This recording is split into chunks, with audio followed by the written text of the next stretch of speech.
Welcome to Sewing Thursday. I am T. You might know me from my sewing blog, Sewing by T, my fabric shop, Simply by T, or you may have just stumbled onto my live video. And if that's the case, welcome. I have been sewing for about 20 years now, and I am so excited to bring you some tips and tricks today. We go live every Thursday at around 7 p.m. Mountain Time, and I am just happy to have you. So make sure that when you're coming on, that you hit like, that you say hi so that I know that you're there. Welcome, Natasha. Welcome, Karen. I am happy that you're joining me again. So today I've got some really cool stuff that I'm excited about. So number one, I'm going to show you the difference between the 5 out of 4 ninjas and the Patterns for Pirates peg legs. So both of these are free patterns, and they both offer a contoured waistband, but they are very different from each other. So you're really gonna like knowing visually what they are if you don't have those patterns for yourself. And if you do need to grab them, the coupon codes are in their Facebook groups. I am also going to talk about zippers. I've learned just a few little tricks and some suggestions on how to get a really good zipper install on knit fabric. That's really important. I'm going to talk about some tips on sewing our baby French terry. Karen here is talking about how excited she is about her baby French terry, and I am super excited about it too. I have already started sewing with it, and I'm going to get to that later in our video. So let's get started because there's a lot of things, and I don't want to miss anything. So first up, the difference between the Ninja waistband and the Peg Legs contour waistband. So for those who have sewn the Ninja, and I'm going to have to scoot back a little bit here, this is the Ninja waistband for my size. I'm not sure which size this is, maybe a small. And you can see it has these curved outer edges, and to make it, you cut 2 and you fold it in half, and the top part will be a little bit thinner than the bottom part, right? And that is a very good contoured waistband. If your waist is substantially different from your hip size or your high hip, this is going to fit you fairly well. However, my high hip is only about 1.5 inches different from my waist size. So this rolls down to here, which isn't comfy and doesn't make for good leggings for me. But I love the leg fit of the Ninjas, and I love the crotch gusset that they have. So your secondary option is to use the Patterns for Pirates peg legs, and this is the waistband, and you can see it's higher in the back and lower in the front, and this creates actually a pretty good tummy panel. So if you've had kids and you're a little bit squishier than you would like, this is a fabulous option, and you can easily smash it onto your Ninjas. So all you have to do if you want to use the contour waistband from the peg legs on your Ninjas is to cut the maternity waist line on the Ninjas, and you can smash this right onto the top of that. That is what I've been doing. I absolutely love it because you get that tummy support, you get the fit of the Ninjas, which I prefer. Now, peg legs just have a lot more negative ease. Thank you, Kaima, for commenting on my hair. So peg legs have a lot more negative ease. I didn't like having all that negative ease. It was too squishy for me. I like my leggings a little looser, but I love this waistband. So if you were trying to decide which one do you want, well, maybe you want them both. Maybe you need the Ninja legs, but the pegs for the waistband. So if you weren't sure, now you know, and it's a really easy hack to put them together. Up next, I think we're going to talk about the baby French terry because I've got it sitting here and I'm really excited. So my shirt is actually the Patterns for Pirates Layer Me Up in the baby French terry. And when I started on it, I was a little worried that it wouldn't have enough stretch or enough recovery, but it seems to have done fabulous today. So if there's one thing you're going to do differently, you're going to notice that my neckband is rolling just a little bit right here. So if you're going to use it for a neckband, I would suggest taking out maybe, let's see, it's not a lot of difference. Maybe about 1/2 inch from your neckband to make sure that it's just a little tighter because it doesn't have as much recovery as a cotton lycra. But otherwise, the bust fit, the shoulder fit, the arms, like it is perfection, and it is soft and just amazing to wear. So our baby French terry is not difficult to work with. So I'm going to start that out. Like, this is not, I'm not giving you tips because there's anything scary happening. It sews up incredibly well. The seams are fabulous. You'll notice that it doesn't fray. And normally I love knits that don't fray because then I can skip finishing. But this is one time I'm going to tell you, finish your seams, because all it takes is one thread to snag. Thanks, Sharon. Thanks for commenting on my shirt. This is the two-toned gray baby French terry that just came in the shop. So this is why I'm telling you to finish your seams. It will catch and pull, and then you will have this ugly snag line, and you may be able to work it out by stretching it, but yeah, you're not. You're going to be really sad. So we don't want sad seamstresses. When you're sewing, you can do it all on a serger. I personally prefer to sew my seams with my zigzags, with my lightning bolt, and then finish with the serger. This is going to make sure that I'm not getting snags on the ends that are going to pull and cause those seams in the center. So finish your seams on the baby French terry. It doesn't have to be a serger. You can use a zigzag, but make sure you finish them, because I would hate for you to work really hard on a project and then you get a snag and you're sad. So don't be sad. Nobody wants a sad seamstress. That doesn't make anybody happy. All right, so next up, and I forgot to bring it with me. So I basically wear a zip-up hoodie all day, every day. I get up in the morning, I have a gray one, I have a fuchsia one, I put it on. That is like my clothes. I am not dressed. I'll get to you in a second, Caroline. I get dressed and I put on my zip-up hoodie, except, and for those that don't know, yes, I am pregnant, and I will even show you my beautiful little bump. So you can see, yep, I have a bump, and you know what that means? That means that my zip-up hoodie does not fit. And so I can zip it just a little bit, and then the bump pushes it out because it was very slim fitting. So at first, I was just going to make a brand new hoodie. And then I thought about the twig and tail pattern that has the insert in front for either baby wearing, which I will be doing when this baby comes, or to cover over my bump, except that that doesn't have any sleeves. And I need my hoodie to have sleeves. It makes me happy. So then I was like, well, you know, then I have to mash patterns together. And I was all over the place with this, okay? I went a little bit crazy. And then I don't remember who it was, but somebody just said, well, why don't you just make an insert? And I'm like, make an insert? Why did I think of that? I could just put an insert on my favorite hoodie. So that would be fabulous. But then I got to the part where I was like, okay, so if I'm going to make an insert, I have to get the right size zipper. And I was like, how am I supposed to know what size zipper is on my jacket? So there's actually a really easy way to figure this out. And I've got a zipper here, which I have no idea what size it is, but this is, and I'll explain the rest of this later. So if you want to know what size zipper you have, you are going to need a measuring tape that measures in millimeters, and you're going to need your zipper. And all you have to do is measure from one side to the other side. You want to make sure that it's the outer, both of the outer plastic sides, and you're going to get an odd number. This one is 5. So this is a number 5 zipper, and 5 refers to how many millimeters. So a number 5 zipper is 5 millimeters from one side to the other side.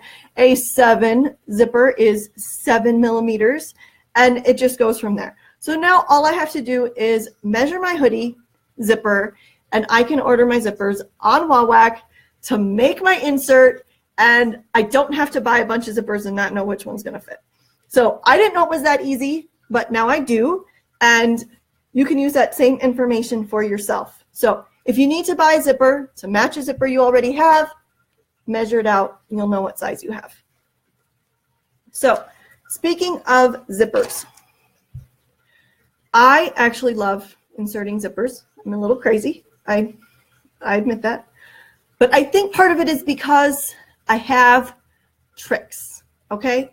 I have tricks. So I made this cute little baby cosplay suit, and you're gonna notice that my zipper is like pristine, right? It is super awesome, like the best zipper ever.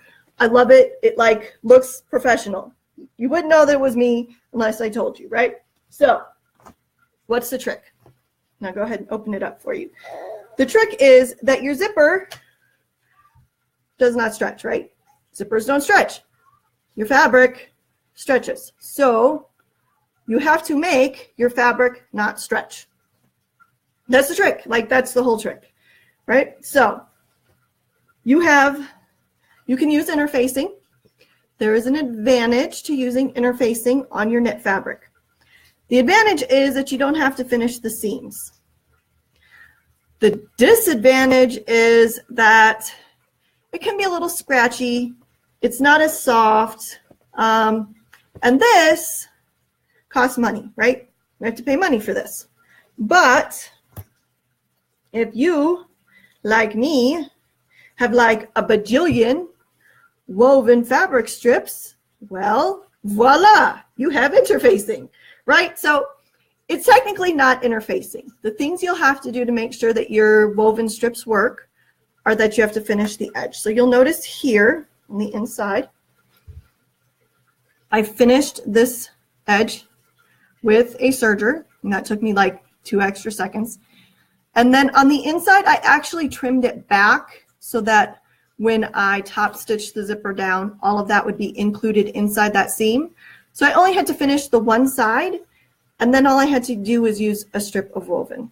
So you can use a fusible product to fuse this to the seam.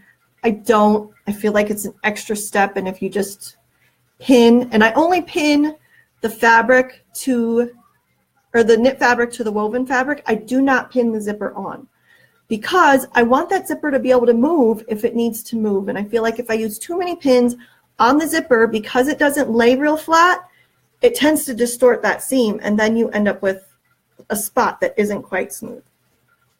So easy peasy. So in this case, you can see I sewed this on. When I was ready to turn it, I would trim off all of this outer section. Let's see if I can pull it away.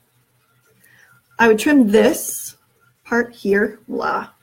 There we go. I would trim this right here, and then when you turn it over, it would all be enclosed and hidden back there. So that is an easy way to, number one, not have to buy interfacing, because I guarantee you have some scraps somewhere. Like, I have a bin full of scraps, and my kids go in my scraps and take my scraps, and I still have a bin full of scraps. One other tip that you might find useful is Wonder Tape. I know a lot of people are scared of zippers. Like I said, I'm not scared of zippers, but I've done a lot of zippers. So Wonder Tape is a washable, it's double-sided tape. It's about 1/4 inch wide, and you can use that to stick your woven to the knit and your zipper to the knit. I usually save this for trickier applications, not so much for something simple like this. Oh, Caroline's saying that she needs a video tutorial on this. And honestly, I would feel kind of silly doing it, but I will, because I know I have more projects that need zippers. And you're going to see me do it, and you're going to go, oh, that's no big deal. So I can do a video probably maybe tomorrow. I think it's going to depend on what time they deliver my stove, because I haven't had a working oven in like 2.5 months now. So that's kind of a priority, but if they deliver it early, then I can do this video very quickly and show you how I put the different pieces together. So I was going to show you a new pre-order today. However, the oatmeal baby French terry is delayed again. It got delayed in port. So it was supposed to be to the supplier on Monday. But that didn't happen. So I don't want to show you the pre-orders until I've got this round of pre-orders completely done. But I did have something to show you that has been in the shop, and I keep forgetting to share about it. And that is our navy stretch twill. So up until now, the navy stretch twill in the shop was two-way stretch, which made me really disappointed because all my other twill is four-way, and I was a little bit mad that the supplier sent me the two-way stretch. But we now have four-way stretch twill in navy, just like all of our other ones that we love so much. Oh, Caroline, I'm sorry. I wanted to show the faux leather today. I really did, but I need to get everything else under control. So yes, the next pre-order is going to be faux leather, and it is going to be awesome, and it is gorgeous. And here, I will show you, but I cannot sell it to you yet. How's that? So here is what we've got in the colors. Like we have like this really pretty rose gold and regular gold and silver. And then there's these softer colors here. And I love, love, love this navy and the olive. And we have matte black and shiny black. So yes, I'm excited. Yes, it's going to be awesome, but I need to get other things going. So in the shop, four-way stretch twill in navy. So make sure that when you go to order, if you want the four-way stretch, that it says four-way stretch, because there's two different navy stretch twills right now. When we get all out of the two-way stretch twill, I will never order it ever again, because that's not what I wanted. I wanted the four-way. I'm going to go back through the comments because I know there were things that I was missing as I was chatting. If you have more questions, go ahead and start posting those now because I'd love to answer those. Let's see. So Natasha's asking about binding a zipper on a knit or enclosing it in a lining.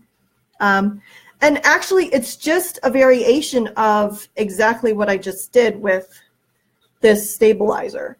You can use even a thinner stabilizer at that point because the second round is you're wrapping it. But you have to make sure that both knit sides are stabilized because otherwise you're going to end up with a bumpy side, and that's not pretty. So, but I will get you guys a video tutorial on how this looks when you finish it all so that it's nice and neat and clean on the inside and soft.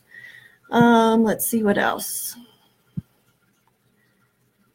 Kaima said that she also uses her wovens for reinforcement on shoulders and stuff. The other thing that you can do if you don't want to have to finish the edge is you can use a selvage edge because that's not going to unroll or unravel. So that's a really good use of that section. Usually we end up throwing that away. And if you save those, it's great for stabilizing shoulder seams and stabilizing any other seam that you need to do. Rachel is commenting on my fabric. I think this came from Eurogirls Boutique, but it's probably at least 2 years old now, maybe 3, maybe more. I don't know. I found it in my stash and I said, oh, that's really cute. So I sewed it up. Let's see.